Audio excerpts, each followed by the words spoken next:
अरे थांब, कुठे निघाला आहेस तू? संकटांना घाबरून असा पळ काढतोयस?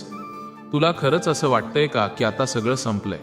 पण एकदा माझ्या डोळ्यात बघ, ज्याचा रक्षण करता मी स्वतः आहे त्याचा अंत इतक्या लवकर होणं अशक्य आहे. विसरलास तू? भिऊ नकोस, मी तुझ्या पाठीशी आहे. बाळा, काळ कधीच एकासारखा नसतो. आज कठीण वेळ आहे म्हणून काय झालं?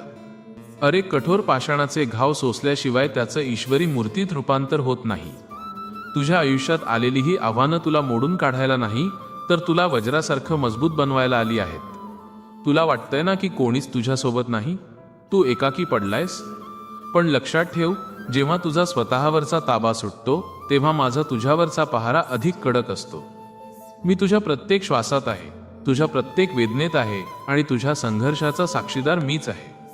तुझा प्रारब्ध तुला कितीही खेचत असला तरी माझी महासत्ता तुला सावरण्याची ताकद ठेवते. लक्षात ठेव, मी काही हिरावून घेत असेल तर त्यामागे तुला विशाल काहीतरी देण्याचा माझा मोठा संकेत असतो.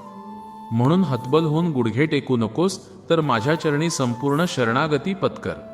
तुझा अहंकार जाळून टाक आणि बघ मग मी कशा दिशा बदलतो ते. हे 3 शब्द काळजाच्या खोलवर कोरून ठेव. पहिले, धैर्य. प्रलय समोर असला तरी पाय जमिनीवर घट्ट रोवून उभा राहा. दुसरे, विश्वास. मी जे करतोय तेच तुझं परम कल्याण आहे हे मान्य कर.